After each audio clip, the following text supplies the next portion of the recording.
ہمارے برصغیر پاک و ہند میں یہ بریلوی، دیوبندی، اہل حدیث، سلفی، سنی، شیعہ، اس تقسیم نے بہت نقصان پہنچایا. اس لیے نقصان پہنچایا ہے کہ جو مسلک ہیں وہ مسلک نہیں رہے، اپنے درجے سے بڑھا کر انہیں دین و مذہب بنا دیا گیا. اب اس میں اختلاف رائے، تعبیر و تشریح کا اختلاف نہیں رہا، بلکہ تضاد، مخالفت، تصادم تک چلا گئی، اور ایک دوسرے کو اسلام کے دائرے سے خارج کرنا یا دل سے خارج سمجھنا، اس میں تقسیم ہو گئے. اور نقصان کیا ہوا ہے کہ یہ ساری امت مسلمہ ہیں، یہ مسلمان ہیں، ان سب کا حضور علیہ الصلوۃ والسلام کے ساتھ ایک تعلق ہے، نسبت ہے، ربط ہے. کہ یہ ساری امت مسلمہ ہیں، یہ مسلمان ہیں، ان سب کا حضور علیہ الصلوۃ والسلام کے ساتھ ایک تعلق ہے، نسبت ہے، ربط ہے.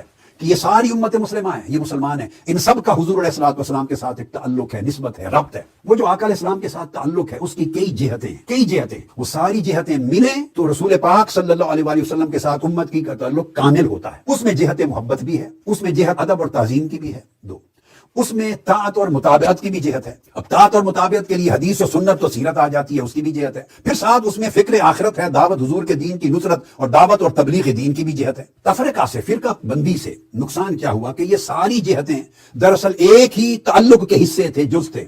جب مسلک، مذہب اور دین کی درجے پر چلے گئے تو کسی نے محبت اور ادب اور تعظیم کی جہت کو قابو کر لیا اور باقی جہت میں رفتہ کمزور ہو گئے. کسی نے اطاعت اور مطابعت کی جہت پر فوکس کر لیا، باقی جہتیں کمزور ہو گئیں. کسی نے حدیث اور سنت پہ فوکس کر لیا، باقی جہتوں پر توجہ نہ رہی. کسی نے فکر آخرت اور دعوت اور تبلیغ پہ توجہ کر لیا، نصرت دین، باقی جہتیں نہ رہیں.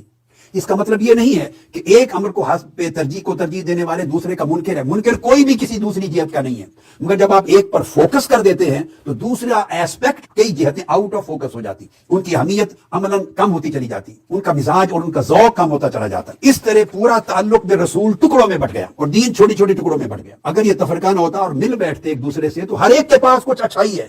جن کے پاس محبت اور ادب اور تعظیم کا فوکس ہے، کتنی بڑی اچھائی ہے، ایمان کی اصل ہے. جس کے پاس اطاعت اور مطابعت کا فوکس ہے، کتنی بڑی بات، ایمان کا کمال ہے. جس کے پاس فکر آخرت ہے، دین کی دعوت ہے، نصرت ہے، یہ آقا علیہ السلام کے پورے مشن کا حصہ ہے. جس کے پاس سنت اور حدیث کا فوکس ہے، وہ آقا علیہ السلام کی تعلیم کا ذخیرہ ہے. فوکس جدا جدا ہو گئے تو ہر کوئی ڈی فوکس ہو گیا. اگر مل بیٹھتے تو ہر کوئی ایک دوسرے سے کچھ خیر لیتا اور کچھ اپنی کمی کو دوسرے سے سیکھ کے کم کرتا، اور یہ والا دوسرے سے کچھ خیر لے کے اپنی کمی کو کم کرتا. ہر کوئی ایک دوسرے سے انٹریکشن کے نتیجے میں لیتا. سلف صالحین ایسا ہی کیا کرتے تھے، مگر یہ طرز عمل ختم. 1400 سال میں صرف دین اسی کو سمجھا ہے، نعوذ باللہ. میں نے تو یہ کبھی نہیں کہا. میں ہمیشہ یہ کہتا ہوں کہ 1400 سال میں دین پوری امت نے سمجھا، لیکن اپنی اپنی مرضی کا سمجھا. جس نے جو صحیح دین سمجھا ہوا ہے نا، میں اس کی تعریف کرتا ہوں.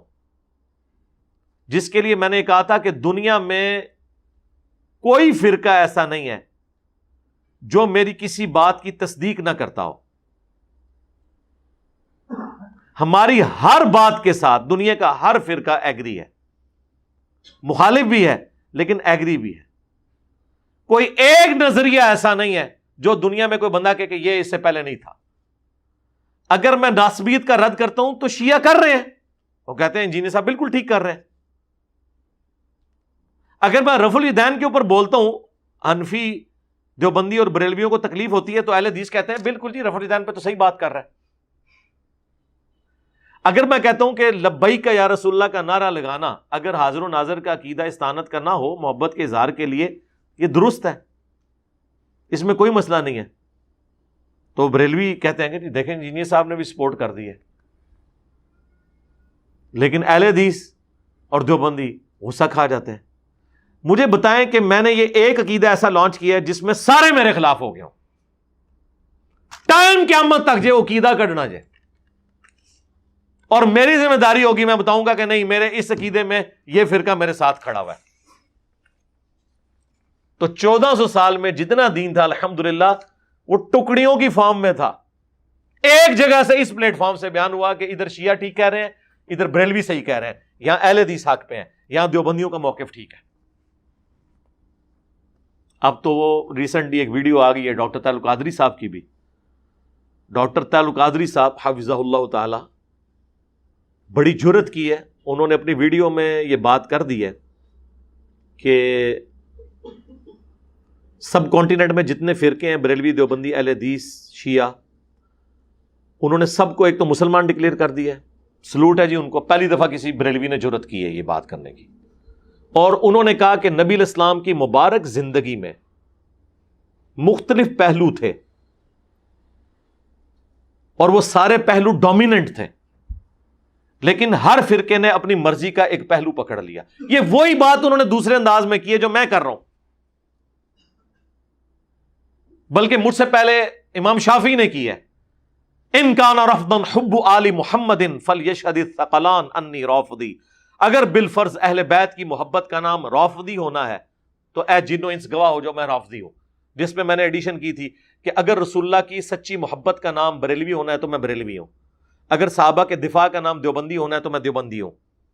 اگر عقیدہ توحید قرآن و سنت کا اسی پیشن کے ساتھ ماننا اس کا نام اہل حدیث ہونا ہے تو میں اہل حدیث ہوں. یہ میں نے بھی اس میں ویلیو ایڈیشن کی تھی. ڈاکٹر طاہر القادری صاحب نے بھی کہا کہ نبی الاسلام کی مبارک زندگی میں ڈومیننٹ پہلو ہے دعوت و تبلیغ کا. پوری زندگی آپ نے دعوت و تبلیغ کے لیے ایفرٹ تن من دھن لگا دیا. تو طاہر القادری صاحب فرمانے لگے کہ مسلمانوں میں ایک فرقے نے ان کا دعوت و تبلیغ والا کام جو ہے نا بڑی مضبوطی سے تھام لیا ہے، تو وہ بھی جنتی ہے کہ اس نے حضور کی زندگی کا ایک پہلو پکڑ لیا مضبوطی سے، یعنی تبلیغی جماعت یا دیوبند. یہ کون کہہ رہا ہے؟ ڈاکٹر طاہر القادری صاحب. اور انہوں نے کیٹاگوریکلی کہا ہے کہ میں سب کانٹیننٹ کے سارے فرقوں کو مسلمان اور جنتی مانتا ہوں. پھر انہوں نے کہا کہ نبی الاسلام کی مبارک زندگی میں ایک پہلو ہے صحابہ کی آپ سے عقیدت کا، عشق کے اظہار کا، تو یہ ایک فرقے نے بہت ڈومیننٹ پکڑ لیا یعنی بریلویوں نے. پھر انہوں نے کہا نبی الاسلام کی مبارک زندگی میں ایک پہلو ہے توحید کو اسٹیبلش کرنے کا، اور نبی الاسلام کی مبارک زندگی میں آپ کے جو طریقوں پر عمل کرنے کے لیے دیکھنا کہ اس کے لیے حدیث صحیح ہے یا ضعیف ہے، اور بڑا کرٹیکلی اسے دیکھنا، اور اس کے بعد آپ کی اطاعت والا جو پہلو ہے، آپ کو فالو کرنے والا جو پہلو ہے، اس کے اوپر ایمفسائز کرنا. اب ظاہر ہے کہ وہ اس کے بعد اہل حدیث بول ہی نہیں سکتے تھے، وہ اشارتاً بات کر رہے تھے، کٹ کھانی سی انہوں نے بریلویوں کو. تو انہوں نے کہا کہ اس حوالے سے ایک طبقہ اس کو لے کے چل رہا ہے، ایک طبقہ اہل البیت کی محبت کو لے کے چل رہا ہے. تو انہوں نے کہا افسوس، اس پہ انہوں نے افسوس کا اظہار کیا کہ سارے فرقوں نے اپنی اپنی چیزیں ملی ہوئی ہیں، حالانکہ یہ ساری چیزیں ایک جگہ جمع ہونی چاہیے تھی. سرکار رکو ذرا، صبر کرو، آپ کو بتاتے ہیں کہ دنیا میں ایک پلیٹ فارم ایسا بھی موجود ہے، اور وہ پلیٹ فارم کوئی چھوٹی سی پلیٹ فارم ہی نہیں ہے، اتنا بڑا پلیٹ فارم ہے کہ دنیا کی کوئی مسجد نہیں ایسی بچی کہ جس مسجد کے اندر آپ کو ہمارا اسٹوڈنٹ نہ ملے. الحمدللہ. جس نے اپنے خلاف سارے فرقوں کو کر کے صدیوں کے فرقے الٹ دیے ہیں صرف سچائی قرآن و سنت کی طاقت کی وجہ سے. اب میں آپ سے پوچھتا ہوں، کیا اہل البیت کا دفاع کبھی شیعہ نے بھی اس پیشن کے ساتھ کیا تھا جو ہم نے کیا ہے؟ کیا اہل حدیث نے اس طریقے سے پرانے اور نئے سارے بابوں کو للکارتے ہوئے بائی نیم، یہ تو ڈرتے تھے، نام بھی نہیں تھے لیتے، ایون پرانے بابوں کے ناموں کے ساتھ یہ رحمت اللہ علیہ بھی لکھتے تھے، حالانکہ نجی محفلوں میں کہتے تھے یہ سارے فراڈیے تھے. ہم نے کہا کہ بھائی رسول اللہ سے آگے کوئی نہیں ہے. ہاں، ہمارا امام وہ ہے جس کی قبر مدینے میں ہے. ہر شخص سے اختلاف ہو سکتا ہے سوائے رسول اللہ کے، جو امام مالک کا قول ہے، اور دنیا میں کوئی شخص ایسا نہیں ہے سوائے اس صاحب قبر صلی اللہ علیہ وآلہ وسلم کے کہ جس کی ہر بات مقبول ہو اور کوئی بات مردود نہ ہو. یہ تو ڈھکے چھپے الفاظ میں توحید بیان کرتے تھے. اور رئیس کثر محمد بن سلمان نے ان کی نکال دی. یہ درباروں پہ ناچنے والے لوگوں کے خلاف بولتے تھے. جب حرم کی سرزمین، ظاہر ہے وہ پوری سرزمین حرم ہی ہے ہمارے لیے، اس میں جب نچوائے گئے ہیں یہ سارے لوگ، تو ادھر ان کی توحید آ کے پنکچر ہوگی. کوئی ایک جملہ نہیں اس کے خلاف بول، الٹا دفاع کر رہے ہیں کہ جی حکمرانوں کی اطاعت کرنی چاہیے. ہماری جیسی توحید کسی نے بیان کی؟ جو ڈاکٹر طاہر القادری صاحب فرما رہے تھے اپنے کلپ کے اندر کہ کسی نے ایک پہلو کو زیادہ پکڑ لیا. سرکار آپ اس پلیٹ فارم پہ آئیں تو آپ کو پتا چلے گا کہ ہر پہلو کو سب سے زیادہ اس پلیٹ فارم نے پکڑا ہوا ہے. نہ ایسا اہل بیت کا کوئی دفاع کر رہا ہے، یہ پلیٹ فارم غدیر خم پہ کھڑا ہوا ہے، نہ اس طرح کی توحید کوئی بیان کر رہا ہے. اور سنت کی پیروی کا یہ عالم ہے کہ چھوٹی چھوٹی بات پہ بھی ہم قرآن و سنت کے ریفرنسز پیش کرتے ہیں. اس لیول تک جا کے بھی کہ اتنا حصہ بخاری میں ہے، باقی حصہ مسلم میں ہے، یا بخاری میں تعلیقاً آیا ہے، اس کی سند ابن ماجہ کے اندر موجود ہے۔ سنت اذکار کارڈ یہ لکھے ہیں۔ آپ تو سلاسل کے سلسلوں کے وظائف بتاتے رہے، ہم نے نبی علیہ السلام کے فرض نماز کے بعد سنت کارڈ، آخرت کا گرین کارڈ یہ، اور یہ آخرت کا بلو کارڈ۔ ویسے دنیا میں گرین کارڈ جو ہے وہ امریکہ کی نیشنلٹی، اور بلو کارڈ جو ہے ورک پرمٹ ہے یورپین یونین کا۔ صبح و شام کے اذکار، یہ بلو کارڈ، ایک ایک حدیث کا حوالہ لکھا ہوا ہے، ایک ایک چیز قرآن و سنت سے بتاتے ہیں۔ تو آپ نے وہ جتنے، اور تبلیغ کا پہلو آپ بات کرتے ہیں، سرکار بتائیں اس طرح کی تبلیغ کسی نے کبھی کی کہ لوگوں کے بنائے ہوئے بزرگوں، بابوں اور سو کالڈ اماموں، ان میں اماموں کا قصور نہیں کہہ رہا، ان کی کتابیں تو میں نے یہاں پہ سجائی ہوئی ہیں، ان کی جوتیوں کی خاک ہماری آنکھوں کا سرما، انہی کی تعلیمات ہم آگے لے کے چل رہے ہیں، لیکن رسول اللہ کے مقابلے پر نہیں ان کے ذاتی اقوال، بلکہ نبی علیہ السلام کے جو فرامین انہوں نے ہم تک پہنچائے ہیں۔ تو یہ جو دعوت و تبلیغ کا کام ہے کہ نبی علیہ السلام کی محبت میں دنیا کے ہر بندے سے ٹکر لے لینا، یہ اس پلیٹ فارم پہ ہوا ہے۔ ڈاکٹر طاہر القادری صاحب نے اپنے اس کلپ میں جو جو تعریفیں کی ہیں ہر مکتب فکر کی الگ الگ، اور انہوں نے ایک خواہش کا اظہار کیا ہے کاش یہ ساری ایک جگہ جمع ہوتی، وہ ان کے خیال سے بھی بڑھ کر انٹینسٹی کے ساتھ ہمارے اس پلیٹ فارم سے الحمدللہ چیزیں بیان ہو رہی ہیں۔ پچھلے دنوں مفتی منیب الرحمان صاحب نے میرے اوپر ایک پورا مضمون لکھا ہے اور دنیا اخبار میں چھپا ہے۔ پاکستان میں دوسرے نمبر پہ ہے یہ گروپ میڈیا انڈسٹری میں، نمبر 1 جیو ہے اور ان کا جنگ اخبار ہے، نمبر 2 یہ دنیا ٹی وی والوں کا دنیا اخبار ہے، یہ جو ان کا ٹی وی چینل بھی ہے اور ان کے کالجز بھی ہیں، پنجاب گروپ آف کالجز۔ انہوں نے باقاعدہ اپنے اس کا پھر میں نے کوئی 1.5 گھنٹے میں، 1.25 سے 1.5 گھنٹے میں پوسٹ مارٹم کیا، اس مضمون کا 17 علمی پوائنٹس کا جواب دیا ہے، اور مجھے سرسید احمد خان کے کھاتے میں ڈالا ہے کہ یہ جی معجزات اور کرامات کو نہیں مانتا۔ تو میں نے کہا یار ہم مانتے ہیں لیکن نہ ہوئے ہوئے تو نہ ہم سے منواؤ جی۔ تختے بلقیس آ گیا سرکار، تسی بھی وائٹ ہاؤس لے آ کے مارگلا دی پہاڑیاں تے رکھ دیو، ہاں اگلے دن میں کلپ بنا دیاں گا،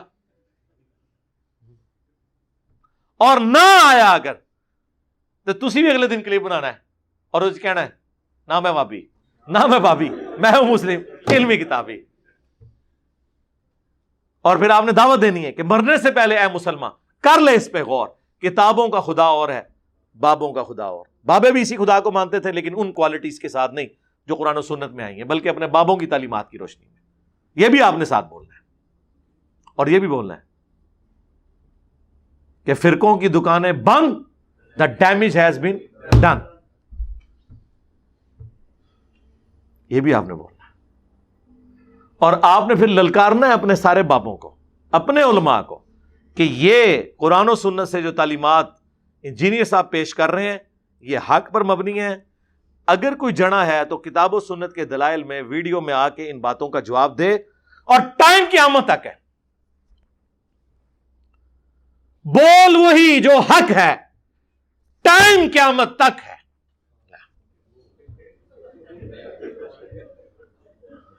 ٹھیک ہے، یہ مکمل ہو گیا، کو رہ گیا اور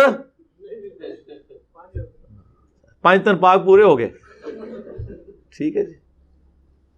تو اللہ کا شکر ہے کہ الحمدللہ ہم نے سچائی کے ساتھ آواز کو بلند کی ہے۔ تو ڈاکٹر طاہر القادری صاحب آپ کا شکریہ کہ آپ نے جرأت کی ہے، ہم آپ کو سلوٹ کرتے ہیں۔ اب ہم نے آپ کے اس نامکمل مشن کی تکمیل الحمدللہ آپ کی زندگی میں کر دی ہے۔ جو آپ کا دکھ تھا نا کہ کچھ چیزوں کو کچھ نے پکڑا ہوا ہے، کچھ کو کچھ نے پکڑا ہوا ہے، سرکار یہ وہ پلیٹ فارم ہے جدھر الحمدللہ قرآن و سنت کی تعلیمات کی روشنی میں ہر بات بیان ہو رہی ہے۔